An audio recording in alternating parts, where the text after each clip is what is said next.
అందరికీ నమస్కారం. నా పేరు దూడం రెడ్డిబాబు, ఆంధ్రప్రదేశ్ ముదిరాజ్ సంక్షేమ సంఘం రాష్ట్ర అధ్యక్షుని. మా సంఘం అఖిల భారతీయ కోలీ సమాజ్ నేషనల్ వైడ్ జాతీయ స్థాయిలో రామ్నాథ్ కోవింద్ గారి, అలాగే నేషనల్ ప్రెసిడెంట్ కశ్యప్ గారి ఆధ్వర్యంలో దీన్ని రన్ చేస్తున్నాం. అయితే మన ఆంధ్రప్రదేశ్లో ఉన్నటువంటి సమస్య శ్రీ పురూర వంశ ముదిరాజ్ కోలీ నిత్య అన్నదాన సమాజం శ్రీశైలంలో ఈ అన్నదాన సమాజం కోసం 1991లో ప్రారంభించారు. ఈ సమాజం యొక్క రిజిస్ట్రేషన్ నర్సారావుపేటలో రిజిస్ట్రేషన్ ఆఫీస్ నందు రిజిస్టర్ చేయడం జరిగింది. ఈ సమాజానికి ఆంధ్రప్రదేశ్ రాష్ట్ర దేవాదాయ శాఖ వారు శ్రీశైలంలో స్థలాన్ని కేటాయించారు. అయితే శ్రీశైలం పేరు మీద ఇవ్వడం జరిగింది. ఏ పేరు మీద ఇవ్వడం జరిగింది?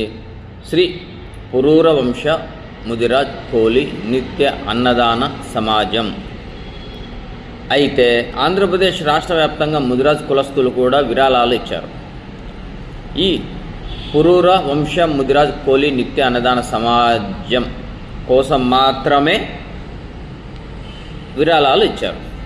అయితే 1995 వరకు 3 గదులు నిర్మించడం జరిగింది. అక్కడ 2025 వరకు పెద్ద ఎత్తున దాతలు ముందుకొచ్చారు, గదులు కట్టించడం కూడా జరిగింది. అయితే ఈ మధ్యలో ఏం జరిగింది? ఇక్కడ సమస్య ఏంటంటే సమాజం యొక్క వార్షిక రెన్యువల్ ప్రతి సంవత్సరం జరుగుతోంది, నర్సరావుపేటలో జరుగుతోంది. అదే క్రమంలో 2008లో రెన్యువల్ రిజిస్ట్రేషన్ చేయడం ఆ సమయంలో ఉన్న కమిటీ సభ్యులచే చేయించడం జరిగింది. అప్పుడు ఉన్న కమిటీకి అధ్యక్షులు కాశీపోయిన జానకి రామయ్య గారు మరియు కమిటీ సభ్యులు 10 మంది.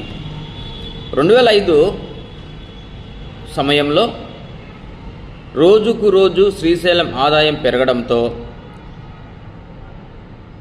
దీనిని ఎలాగైనా సొంత ఆస్తిగా మార్చుకోవాలనే ఆలోచనతో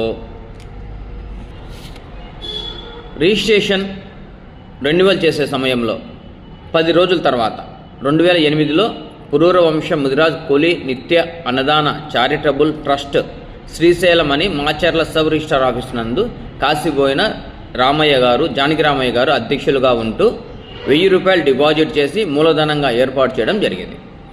ఈ చారిటబుల్ ట్రస్ట్ అనేది